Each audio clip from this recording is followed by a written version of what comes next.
Alhamdulillahi wassalatu wassalamu ala rasulillah wa ala alihi wa sahbihi ajmain amma ba'd. Бүгүнкү сабагыбыз ушу 40 хадистин 8-чи хадис.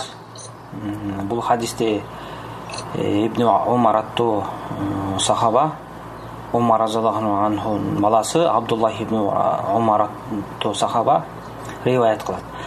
Ан Ибн Умар радияллаху анхума анна Расулуллах саллаллаху алейхи вассалам кал.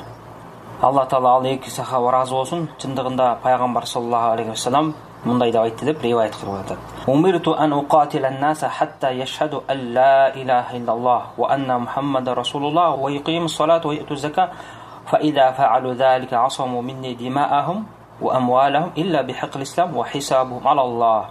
Rawahu al-Bukhari Muslim. Бул хадисти Bukhari Muslim риваят кылган. Бул жерде пайгамбар саллаллаху алейхи вассалам не деп айтып атат? Умирту ан уqatila an-nas.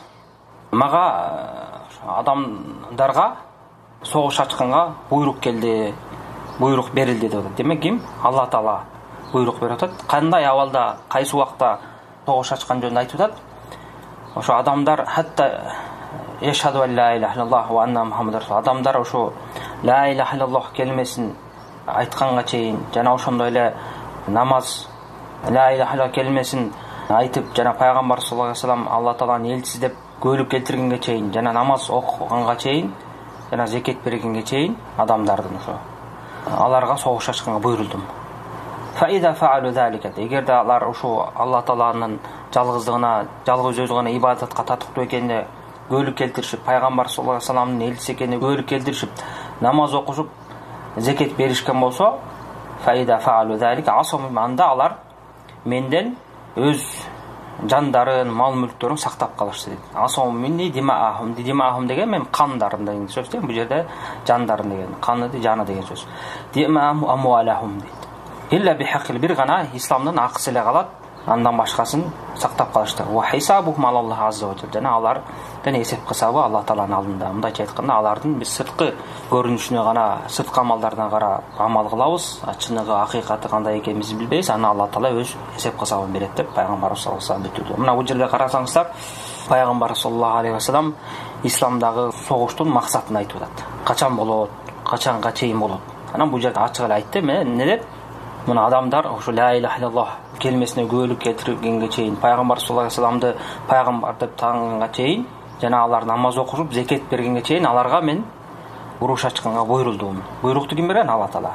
Алар качан гана ушул нерселерди кылгандан кийин алар өздөрүнүн жандарын, жашоолорун, мал мүлктөрүн сактап калышат. Бир гана исламдын акысы калат. Исламдын акысы деген, мисалы шариатта кээ бир өкүмдөр бар да, кээ бир кылмыштар, ошону кылганда адам деген өлүм жазасына тартылат. Эгерде ошо өлүм жазасынын шарттары туура келген болсо. Мисалы акыл эси бар, үй бүлө курган адам атайылап билип туруп, арам экенин билип туруп, зына кылып койгон болсо, бирөө менен никеси кошулуп койгон болсо, ал адам өлүм жазасына тартылат. Албетте эми өлүм жазасынын өзүнүн шарттары бар. Аны фикх китептеринде окуш керек. Мына жалпы жөнүнөн өкүмдү айтып атабыз. Өлүм жазасына тартылат. Ошондой эле мисалы ким атайылап бир кишини, мусулман кишини өлтүрүп койгон болсо, бир мусулман атайылап өлтүргөн болсо, бул дагы өлүм жазасына тартылат. Эгерде ошол өлгөн кишинин туугандары кечирип эле койбосо, анда өлүм жазасына тартылат. Эгерде кечиришкен болсо, анда тартылбайт. Мына ушундай эрежелер бар. Мына ошол эле исламдын акысы калат дейт. Ошол убакта гана алар өлүмгө тартылат. Өзүнүн эрежелери менен, өзүнүн шарттары менен аны фикх китептеринен окуш керек. Мындан башка ошого окшогон амалдардан тышкары жанагындай көөлүктү келтирип, намаз окуп, зекет беришкен болсо, анда ошол адамдар өзлөрүнүн жандарын, мал мүлктөрүн сактап калышат. Эми бул жерде адамдар дегени эми ошо мушриктер жөнүндө айтып атат пайгамбар саллаллаху алейхи вассалам. Жана алардын эсеп кысабын, чыныгы эсеп кысабын Алла Таала өзү берет кыямат күнүндө. Ал чыныгы адамдар болду эле, чын эле исламга кириштиби, киришкен жокпу, шахадатты, көөлүктү чын ыйманы менен айтыштып айткан жокпу, мунун баарын Алла Таала эсеп кысабын берет. Биздин милдет ошо адамдардан кандай иш амал чыккан болсо, ошого жараша аларга мамиле кылуу. Ошондуктан Навави ушул хадисти алып келген да, адамдар сырткы амалдарына, сырткы кылган иштерине жараша амал кылынат деп ушул нерсени алып келген. Мына бул жерде карасаңыздар, пайгамбар саллаллаху алейхи вассалам бул жерде эң айта турган, эң баса белгилеп айтып аткан маселеси бул ошо согуш, мындайча айтканда жихад маселеси. Бул өтө орчундуу, өтө назик темалардан бири. муну жакшы билип алышыбыз керек, үйрөнүп алышыбыз керек. Антпесе азыркы заманда көптөгөн башаламандыктар пайда болуп кетти. Ар кай жерде эле 2-3 адам чогула калып эле жихад кылабыз деп мусулман адамдардын кандарын төгүшүп, кээ бир кафырлардын кандарын зулум менен төгүшүп, элдердин акчасын тоноп, ушундай уюшкан кылмыштуулук топтор пайда болгон. Ошонун аркасында исламды жаман көрсөтүп, ошондуктан бул маселени биз жакшы түшүнүп билип алышыбыз керек. Мына биз айтып кеттик, бул жихад деп исламда, исламдагы согуш жихад деп. Эми ошо жихад деген согуш деген дин үчүн согушту исламдын териминде жихад деп коет. Анан эми бул жихад эмне үчүн кылынат жана кандай максатта кылынат? Бул жерде мына хадисте ишара болуп атат да. Мен адамдарга ушу ла илаха иллаллах келмесин келтирмейинче, Мухаммад Расулуллах келмесин келтиришмейинче аларга согуш ачканга буйрулдум деп. Демек, исламдын максаты эмне? Ла илаха иллаллах келмесин жеткирүү. Ла илаха иллаллах келмесин мааниси Алла Тааладан башка сыйынууга татык зат жок. Мухаммадтын элчиси. Демек, ислам адамдарды, бардык адамдарды бир гана Алла Таалага сыйынууга, бир гана Алла Таалага баш ийүүгө буйруйт. Ушул максат аткарылыш үчүн Пайгамбар саллаллаху алейхи вассаламга Алла Таала жихадты буйрук кылган. Демек, жихадтын эң негизги максаты эмне? Ошо Алла Тааланын динин таза бойдон, калыс бойдон элдерге жетиш керек. Элдер динде таза карманып, бир Кудайга сыйыныш керек. Мына ошол үчүн жихадтын өкүмү келген. Ал бул жихад деселе адамдар ойлойт, бул жөн эле кан төгүп, мал мүлкү тартып алуу. Жок, андай эмес. Алла Таала мына башка Бакара сүрөсүндө айтып атат: "Ва катилуhum hatta la takuna fitna wa yakuna ad-din kulluhu lillah." Fa in intahu fala udwan illa ala zalimin дейт. Аларга Пайгамбар саллаллаху алейхи вассаламга жана муъминдарга буйруп атат. Алла Таала ошо кафирларга согуш ачкыла дейт. Качанга чейин? Hatta la takuna fitna. Ширк болбош үчүн, кафирлык болбош үчүн деп атат. Wa yakunu ad-din kulluhu lillah дейт. Ошол бардык дин Алла Таала үчүн болуш үчүн. Жөн гана баягы кан төгүү максатында эмес. Ушул дин деген эмне ким үчүн болуш керек? Алла Таала үчүн болуш керек. Анан ошондо гана эмне кабыл болот? Жихад кабыл болот. Эгерде бул максат жок болгон болсо, анда ал жихад жараксыз болот да. Алла Таала мындай айтып, "Ва катилуhum hatta la takuna fitnatun wa yakunu ad-din kulluhu lillah" дейт. Аларга согуш ачкын ошо кафирлык жана ширк жок болгонго чейин. Wa yakunu ad-din kulluhu жана диндин бардыгы Алла Таалага таандык болуш үчүн. Fa in intahu. Жана алар ошол кафирлар ширкти, кафирлыкты таштап, силерге карама каршы чыкканда таштаган болсо, фала удвананда алар үчүн душмандык жок. Илля ала залим, бир гана ошо залым болуп каршы чыккандарга гана согуш болот. Ким ошо залим болуп, зулумдук кылып мусулмандар каршы чыккан болсо, ошолорго гана арналат деп айтып кетти. Мына ушул аяттын тафсиринде эмне деп айтып атат? Саади рахимахулла, Абдурахман Саади деген тафсир жазган чоң алым киши бар эмес, ошол киши айтып атат да. Бул жерде дейт, Алла Таала ошо диндеги, ошо Алла Тааланын жолундагы согуштун максатын айтып атат дейт. Ва анна лайсал максуду бихи сафку дима'л куффар, сафку дима'ил куффар ва ахту амвалихим дейт. Ошо ислам динидеги согуштун максаты бул кафирлардын канын төгүш эмес, же болбосо алардын жана ошондой эле алардын мал мүлкүн тартып алыш эмес дейт. Балким ислам динидеги согуштун максаты бул бардык дин толугу менен Алла Таалага арналыш керек дейт. Мына ошол максат үчүн согуш кылынат дейт. Фаида хасал хадал максуд. Качан мусулмандар ошол максатка жеткенде фала катл вала китал дейт. Эгерде мусулмандар диндин жайылышына жетип, дин бардык элге жетип, элдер Кудай Таалага сыйынып калган болсо, анда согуш жок дейт. Мындайча айтканда, кафирларга динди тартуулап, алар динди кабыл алган болсо, согуш токтолот. Ошондуктан алымдар айтып коет, бул жихадты максудун ли гайрихи дейт да. Бул өзүнүн заты үчүн максат кылынган эмес дейт. Жихад бул башка нерсенин ишке ашыруу үчүн максат кылынган нерсе дейт. Башка нерсе деген кайсы? Бул ошо Алла Тааланын калыс динин бардык адамдарга жетип, Алла Таалага элдер ширксиз, кафирлыксыз Алла Таалага сыйыныш үчүн. Качан гана элдер Алла Таалага түз сыйынып, кафирлыктан, ширктен айрылганда гана ошол эң негизги максат аткарылат. Анан ошол кезде жихад болбойт. Ошондуктан исламда мындай да, мисалы еврей христиандарга согуш ашып калган болсо, дароо эле согуш менен баштабайт. Биринчиден ошол исламды тартуулайт. Исламдан баш тартышкан болсо, анда еврей христиандарга анда акча төлөгөлө дейт. Андан баш тарткан болсо, андан кийин анан согуш ачылат. Бул христиан еврейлерге ушундай дейт. Анан алардан башка кафирлар болсо, көп алдымдардын ою боюнча ислам тартууланат, же болбосо согуш дейт. Экөөнүн бирөөсүн тандашат дейт. Мына исламдын ошо жихаддагы максаты ушу. элдердин канын төгүп акча мүлкүн тартып алыш эмес. Бул таза динди жеткириш керек. Анткени таза динди жеткирүүдө көптөгөн тоскоолдуктар болот. Душмандар, кафырлар каршылык көрсөтөт. Ошолордун мизин кайтарыш үчүн элдер тоскоолдуксуз динге кирип, бир Кудайга Таалага түз сыйынуулары үчүн кылынган иш-аракет ибадат да жихад. Мына ошон үчүн жихад ислам дининде жакшы ибадаттардын катарына кирген. Мына бул жөнүндө да пайгамбар саллаллаху алейхи вассалам хадис бар. Абу Муса ал-Ашари деген сахаба, ошо Бухари, Муслим деген хадисте, ошол хадисти риваят кылат да. Бир адам келип пайгамбар саллаллаху алейхи вассаламдан сурайт. Адамдар дейт да, хадистин маанисинде, ошо баатыр деп, баатыр болуш үчүн, мындайча айтканда баатыр деп элдер айтсын деп, же болсо баягы текеберленип, же болсо олжого, мал мүлккө жетиш үчүн, же болсо рия, элге мактаныш үчүн согушушат. Ушулардын кайсынысы Алла Тааланын жолунда чыныгы жихад болуп аталат деп сураганда пайгамбар саллаллаху алейхи вассалам айтат: "Ман катали такуна калиматуллахи ал-уля фа хува фи сабилиллах."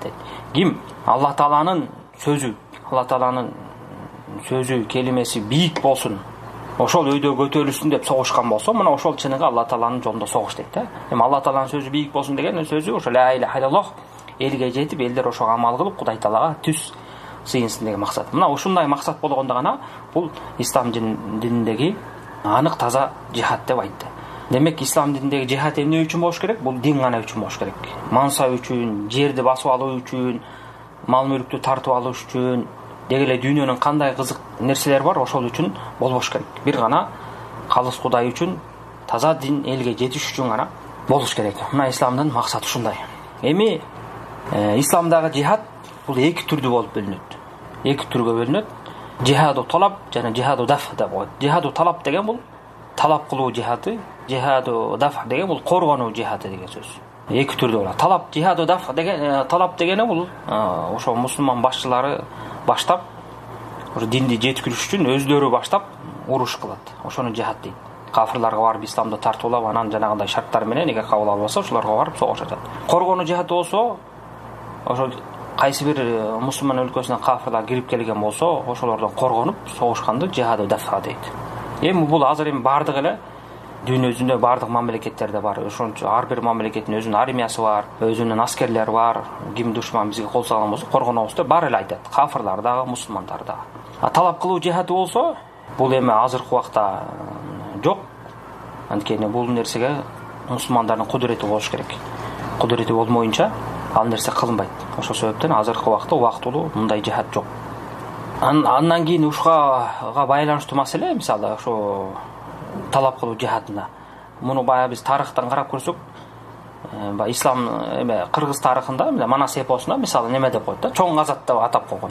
Ким Манас эпосун окуган болсо, чоң газат деп аталып, ошо Манас баатыр эпостогу бардык ошо кыргыз элинин урууларын керек болсо коңшу элдердин аскерлерин жыйнап, Кытайга кол салабыз деп, биздин кайтарабыз деп газат уюштурган да. Газат деген ошо арабчадан газуа деген сөздөн алынган да. Газуа деген эми арабчада согуш деген сөз.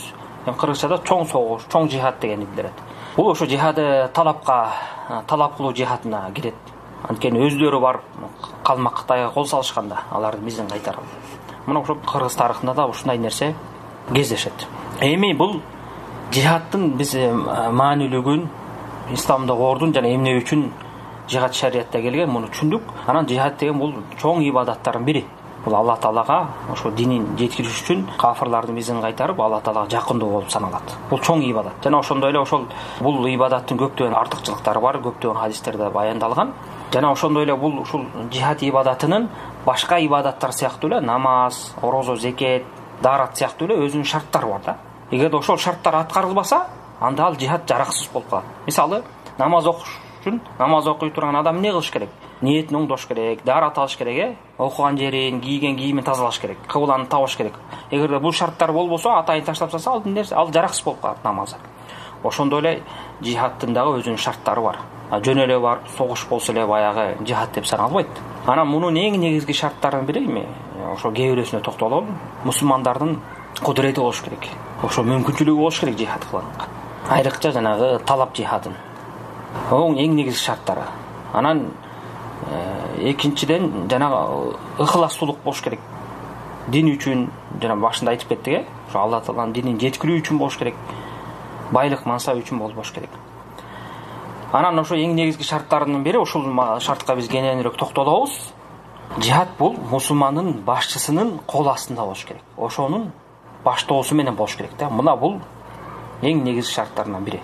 Муну көптөгөн адамдар, айрыкча жана жихад темасында аша чаап кеткендер, харижиттер, ихвандар муну жакшы түшүнүшпөйт. Бул негизги маселе.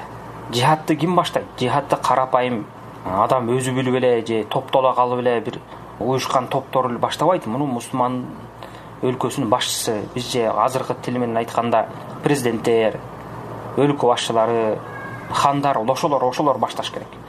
Ошолор алып барыш керек. Антпесе жихад туура деп саналбайт.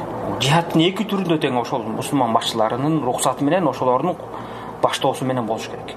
Керек болсо жана коргонуу жихадында дагы. Коргонуу жихад деп айтпадык. Коргонуу бул эгерде кайсы бир душман ошо мусулман өлкөсүн басып келген болсо, мусулмандар коргонуп жихад кылышат. Ошол маалда дагы мусулман башчысынын рухсаты менен, ошонун баштоосу менен болуш керек. Бир гана эгерде мүмкүнчүлүк болбой калган болсо, рухсат алуу, аны менен байланышуу мүмкүнчүлүк болбой калган болсо, ошондо гана бул шарт түшөт. Мисалы, кафырлар бастырып келсе кайсы бир өлкөгө, анан ошол убакта мусулман башчысы туткунга түшүп калып же өлүп калып же болсо бир байланыш аны менен мүмкүнчүлүк болбой калган болсо, байланышканга мүмкүнчүлүк болбой калган болсо, же болбосо аны менен байланышканга чейин кафырлар кол салып туруп, көп зыян тартырып качып кете турган болушса, байлашканга чейин мына ошол убакта гана уруксат алынбай ана жихад кылат. Бул жөнүндө имам Малик рахимахулла, имам Ахмад рахимахулла жана башка алымдар ушул маселеде баса белгилеп айтып кетишкен. Эми берки талап кылуу жихадында болсо, мусулмандар өзүлөрү баштап койгон болсо, ага сөзсүз түрдө мусулмандардын чогулушу жана ошондой эле ошол чогулгон мусулмандарды башкара турган өлкө башчысы ошонукинин кол астында болуш керек. Бул жөнүндө Ахлы Суннанын алымдары арасында эч бир талаш жок. Баары тең акыйда китептеринде айтып кеткен жана ошондой эле пайгамбар саллаллаху алейхи вассалам өзүнүн хадисинде айткан. Мына ошолорду азыр окуп түшүндүрүп беребиз иншалла. Мисалы, пайгамбар саллаллаху алейхи вассалам Бухари, Муслимде келген Абу Хурайра аттуу сахабанын риваят кылган хадисинде мындай деп айтып атат пайгамбар саллаллаху алейхи вассалам: "Ал-имаму джуннатун юqatalu min wara'ihi wa yuttaqa bihi fa in amara bi taqwallahi wa adala fa inna lahu bidhalika ajra wa in qala bi ghayrihi fa inna alayhi minhu." Пайгамбар саллаллаху алейхи вассалам мындай деп айтып атат. Имам дейт. Ал-имам деген бул жерде өлкө башчы, ошо падыша, кол башчы деп атат. Джуннатун дейт. Джуннатун деген бул мындайча айтканда калкан, коргон деп атат. Бул ошо мусулмандардын башчысы, ол калкан сыяктуу, коргон сыяктуу дейт. Юqatalu min wara'ihi. Ошол кол башчысынын аркасында туруп согуш болот. Ошонун аркасында туруп согуш керек мусулмандар. Фейн амара би тaqvallah. Эгерде ошол адам өлкө башчысы Алла Таалага такыбачылык менен буйрук берген болсо, ва адала жана адилеттүү болгон болсо, фейна лаху бидалика ажра. Жана ошол адам үчүн, ушундай кылгандык үчүн ал адамга сооп жазылат дейт. Ва ин кала би гайриhi. Эгерде такыбачылыктан башка, адилеттүүлүктөн башка сөздү айтып, ага ама кылбай койгон болсо, фейна алейхим. Анда ал адам өзүнө жараша күнөөсүн жоопкерчилигин алат дейт. Муслимдин риваятында эмне деп айткан? وَإِنْ يَأْمُرْ بِغَيْرِهِ дейт. Эгерде ал ошо такыбачылыктан башка, адилеттүүлүктөн башка нерсеге, туура эмес нерсе менен буйрук берген болсо да, анда ошол адам, ошол башчы өзүнүн күнөөсүн тартат, күнөөсүн алат да. Мына бул жерде карасаңыздар, пайгамбар саллаллаху алейхи вассалам ачык эле айтып кетти, ал-имаму джунна дейт. Бул мусулман башчысы имам. Анткени шариатта имам деген ошо көп түшүнүгү бар да, ошонун бир түшүнүгүнүн бири бул имам деген ошо өлкө башчысында имам деп коет. Коргон калкан сыяктуу деп атат. Ошонун аркасында туруп согуш болот деп атат. Ва yuttaqa bihi. Жана ошол имам менен коргонот. Мусулмандар коргонушат деп атат. Мына ушул хадистин тафсиринде Навави өзүнүн Муслимге берген шархында мындай айтып атат да. Yuqatalu min wara'ihi деген ошол имамдын аркасында туруп согуш болот деген мааниси yuqatalu ma'hu. Ошол имам менен биргеликте кафырларга, залымдарга, хаваричтерге жана жалпы эле бузуку зулум ээлери болгон адамдарга ошо имам менен биргеликте согуш ачылат деп түшүндүрүп атат. Демек, адамдар кафырлар менен, залымдар менен, хавариштер деп ушу мусулман башчысына каршы чыккан адамдарды айтат.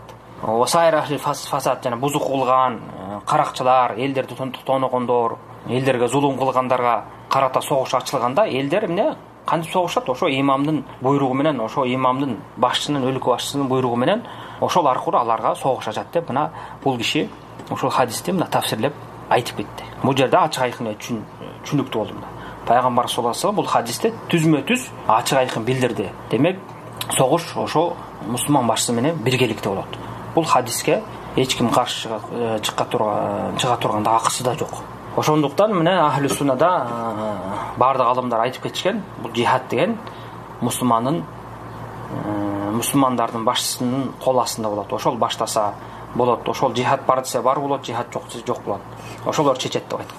Андан кийинки хадисте ошо Бухари Муслимде келген Ибн Аббастын хадисинде дагы пайгамбар саллаллаху алейхи вассалам айтат да: "Уайдастун фиртун фанфиру" дейт. Эгерде силерди кайсы бир мусулман башчысы жихадка чакырган болсо, фанфиру дейт. Анда ага жооп бергиле дейт. Кошочу кылат. Мунун мааниси тескери мааниси эмне? Эгерде силерди жихадка чакырбаса, демек чыкпагыла деген сөз да. Ошондо Ибн Хаджар айтып атат, ушул хадистин шархында: "Иди ма'наху ла тaqdiru bil aimma wa la tukhalifuhum" дейт. Мунун мааниси ошол мусулман башчыларына каршы чыгып, аларга кыянаттык кылып, аларды алдабагыла деп атат. Демек, аларды уккыла, алар эмне деген болсо, ошолор менен бирге болгула. Чыккыла деген убакта чыккыла, чыкпагыла деген убакта чыкпагыла дегендей мааниде айтып кетти. Аллаху алам. Мына көрдүңүздөрбү? Ушул хадистин мааниси ачык айкын эле болду.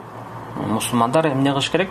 Согушка барарда өз алдыларынча билерман боло бербестен, сөзсүз түрдө мусулман башчысына кайрылып, ана ошонун буйругу менен барыш керек. Мисалы, айта турган болсо, кайсы азыркы убакытта мисалы кайсы бир өлкөнүн президенти болгон болсо, мусулман президенти, ошого кайрылыш керек.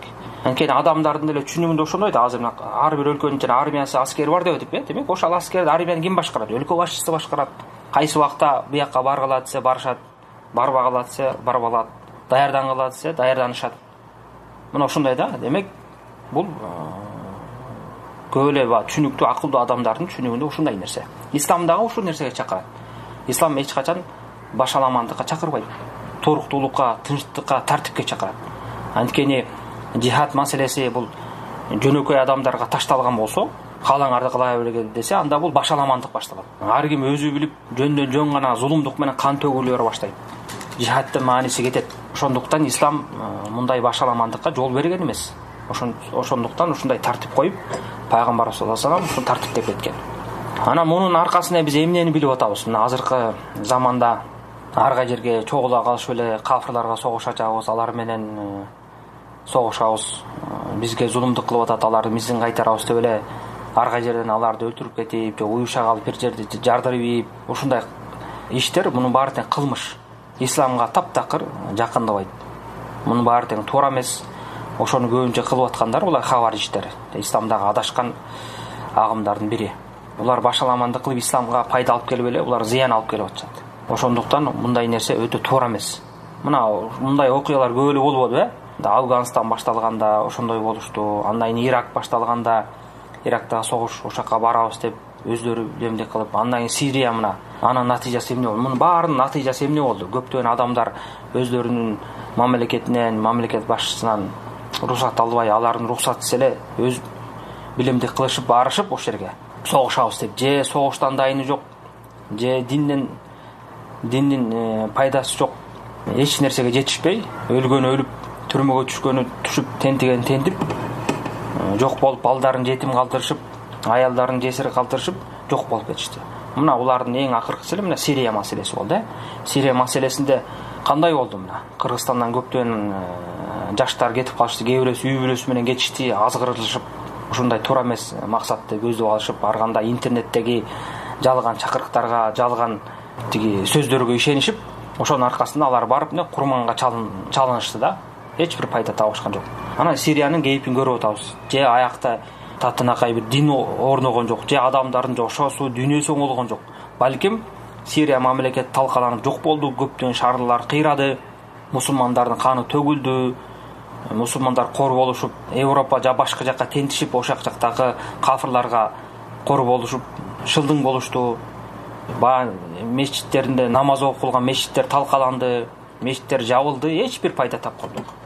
Адамдар фитнанын үстүндө эле фитне болуп, өз керек болсо өз мамлекеттерине зыян алып келишти. Мына Кыргызстанга окшогон же башка мамлекеттен кетип калгандар ошол жака барып согуш ачабыз деп кайра өз мамлекеттерине душман болуп келишип, ошо өз мамлекеттеринде теракт уюштурабыз же бир кылмыш уюштурабыз деп канчасы кармалды, канчасы кармалбай жүрөт. Ой пикирлери өзгөрүп келишти. Биздин башчылар, биздин бийлик, биздин президент кафир экен, булар туура эмес жолдо экен деп ушундай жаман ойлорго азгырып, жаман ой пикирлерди алып келишти да. Мына бул ушулардын кылган кесепети, алып келген зыяндары ушундай. Ошондуктан ар бир мусулман эмне кылыш керек? Динин жакшылап окуп билип даярданыш керек. Таза динди үйрөнүш керек, жихад эмне экенин билиш керек. Алымдардан сураш керек, алымдарга кайтыш керек, чоң-чоң алымдарга. Ошолордун фатваларын окуш керек. Ошол азыркы заманда болуп аткан нерсе жихадпы, жихад эмеспи, барса болобу, болбойбу, кимден рухсат алыш керек? Ушунун баарын, өкүнүн баарын үйрөнүп, анан ошого жараша анан амал кылыш керек.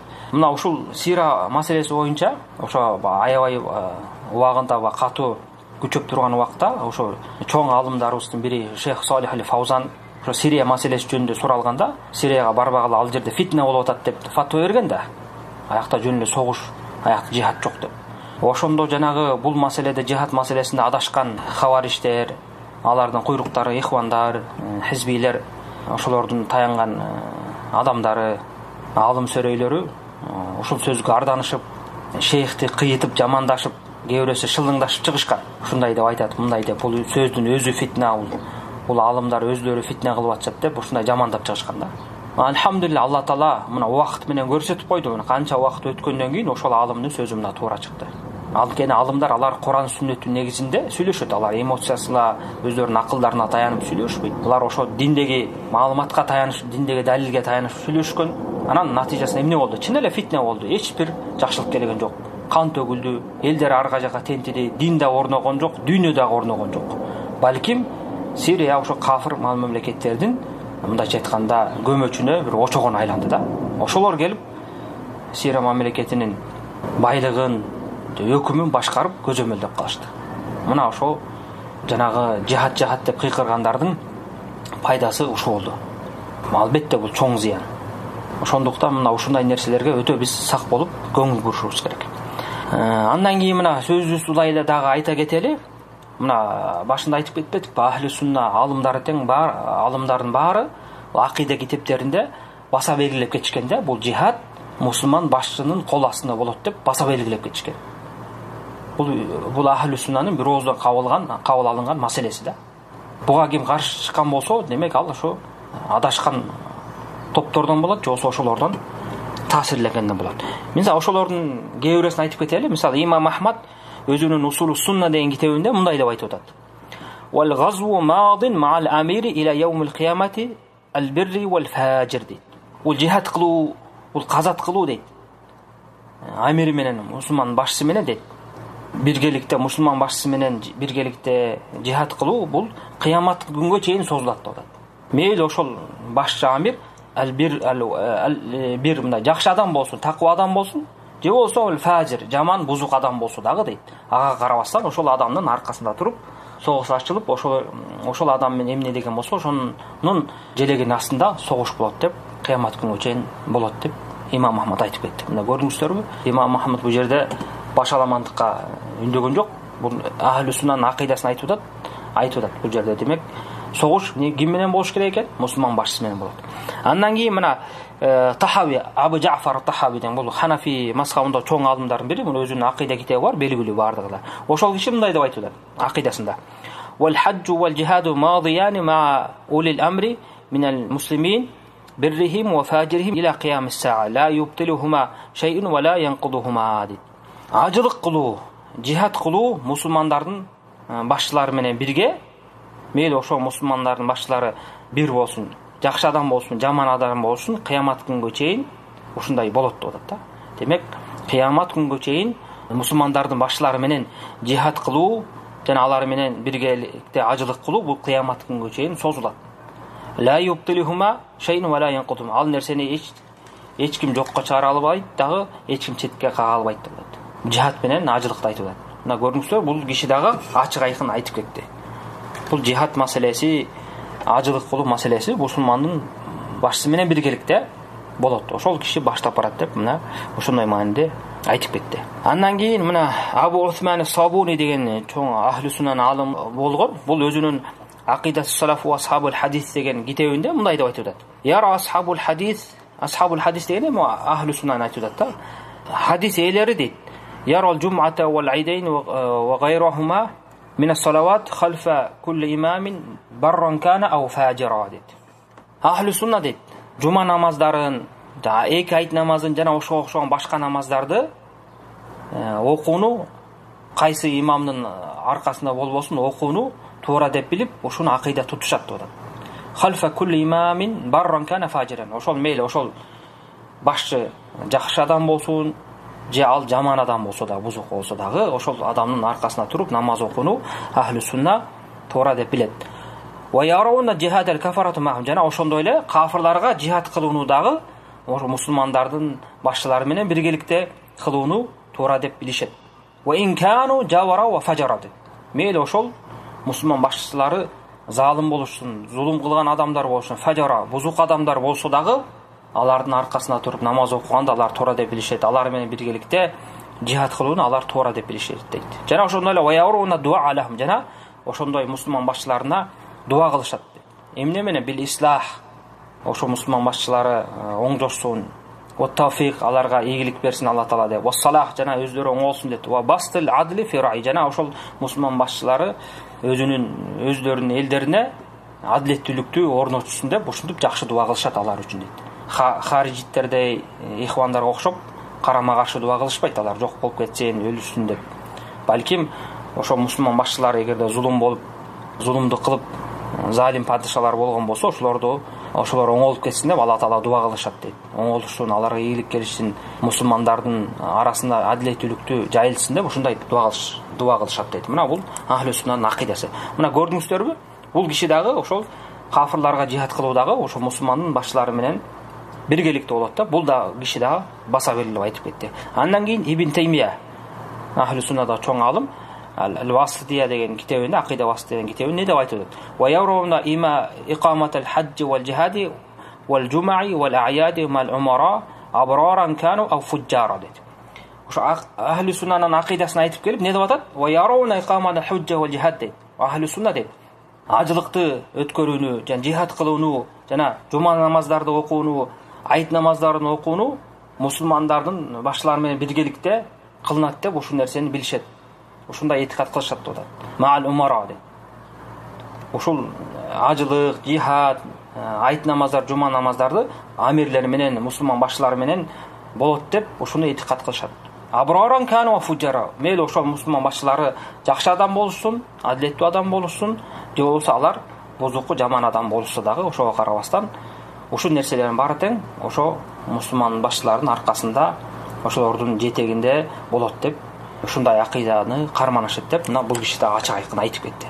Көрдүңүздөрбү? Мына бул эми баягы ахлу суннанын алымдарынын айткан бир үзүндүү гана сөздөрү. Болбосо көптөгөн алымдар бул маселени так жакшы белгилеп айтып кетишкен.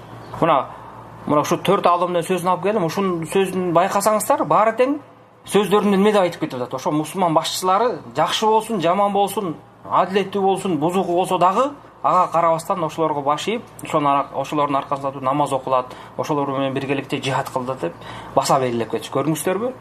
Бул өтө маанилүү маселе. Анткени хавариждер бул маселеде эмне деп ойлошот? Мусулман башчысы адилеттүү болбосо, таква болбосо баш ийбейбиз дешет да. Ахлу сунна ошолорго каршы ушул акыйданы жазышкан да. Адилеттүү болбосо дагы, күнөөкөр адам болсо дагы ал мусулман башчысы болуп эсептелинет. Күнөөсү үчүн ал өзү жооп берет Алла Тааланын да. Ахлу сунна алымдары колунан келишинче ага насаат айтып, туура жолго баштан аракет кылышат. Бирок ал күнөө кыла берген болсо, ошонун аркасына ага каршы чыгышып, анын баягы башчылыгын жараксыз чыгарып салбайт. Анын башчылыгын, башкаруусун жарактуу деп эсептешет ахлу сунна. Жана ошонун аркасында эмне? Мына намаздагы, ажылыктагы, жихаддагы ошол башчылар менен болуш керек деп мына баса белгилеп айтып атышат да. Мына бул ахлу сунна алымдарынын алтын акыйдасы да. Мына ушул маселеге бекем болушкан жана өтө баса белгилеп акыйда китептерин жазып кеткен. Мына мындай сөздөрдү биздин заманбап алымдарыбыздар деле мына Ибн Баз, Альбани, Ибн Усаймин, Шейх Фаузан, Шейх Аббас, Шейх Раби ушунун баары тең эле ушул акыйданы айтышат. Фатваларында, сабактарында ушунун баарын тең эле элдерге түшүндүрүп, элдерге жайып келишет. Бул маселеде ахлу сунна алымдарынын арасында эч бир талаш жок. Бир гана жана каршы чыккан хавариж, алардын куйруктары болгон ихвандарда гана бул маселеде башаламандык болбосо, ахли суннада баары тең өз ордунда. Ошондуктан мына ушул маселени, акыйданы ар бир мусулман жакшы билип алышыбыз керек. Элге таратып жеткиришибиз керек. Мына ошо жанагы дагы акырында сөздүн акырында баса берилип айтып кетейин. Бул жихадтын эң негизги шарттарынын бири эмне? Согуш болордо ошо мусулман башчынын кол астында болуш керек. Качан ошо мусулман башчысы жихад болот десе болот, болбойт десе болбойт. Качан ошол жихадка чыгабыз десе, ошондо гана элдер эришиш керек. Ал эгерде ал мусулман башчы коркоктук кылып, жихад боло турган убакта жихад кылбай койгон болсо, ал өзү Кудай Тааланын жооп берет. Алымдар, билген адамдар бар, насаат айтып коет. Биздин милдет, карапайым адамдын милдети эмне? Ошол адамга баш ийиш керек. Күнөөсүн өзү тартат. Күнөө кылып аткан болсо, ага барып насаат айтып коюш керек. Ана ошол бул маселе өтө чоң маселе. Анан эч качан мусулмандын башчысынын буйругу жок, эч бир жихад деп эсептелинбейт. Менде кандай акыбал болсо дагы. Керек болсо, мисалы, бир кафырлар башка бир мамлекет, мусулман мамлекетине кол салып кирсе дагы, ошол маселени чече турган мусулман башчысы да, ошол чечиш керек. Ошонун руксаты менен болуш керек. Ал ошол мусулман өлкөсүнө жардам берилеби же берилбейби, күч кудурети жетеби, жетпейби, барабызбы жокпу, ошонун баары тең мусулман өлкөсүнүн башчысы ошол чечиш керек. Баары тең ошонун көзөмөлүндө болуш керек. Пайгамбар саллаллаху алейхи вассаламдын убагында сахабалар эч качан башаламандык кылып, өздөрү жихад кыла берген эмес. Баары тең Пайгамбар саллаллаху алейхи вассаламдын көзөмөлүндө, Пайгамбар саллаллаху алейхи вассаламдын руксатынын алдында болгон. Ошол себептен исламдагы жихад өзүнүн тартиби менен кетип, жемишин берген. Анан ислам тарыхын карап көрсөк, баары тең эле ушундай жолдо, ушундай эрежеде өнүгүп, ушул заманга чейин келген. Ана ошондуктан мусулман бир туугандар, бул маселеге жакшы көңүл буруп, жакшы түшүнүп алыңыздар. Мына бул бүгүнкү сабактагы ушу негизги маселе болгон ушу болду. Алла Таала элибизге тынчтык берсин. Жана ошол ислам динине зыян келтирген харижиттердин мизин кайтарып, алардын таасирин жок кылып же азайтсын. Жана ар дайым биздин өлкөдө жана жалпы эле мусулман өлкөлөрүнө тынчтык болуп, мусулман башчылары менен карапайым элдердин ортосунда түшүнүк пайда болуп, биргелешип, ынтымакташып, баардык мусулман өлкөлөрдүн мамлекеттери өнүксүн. Аллахумма салли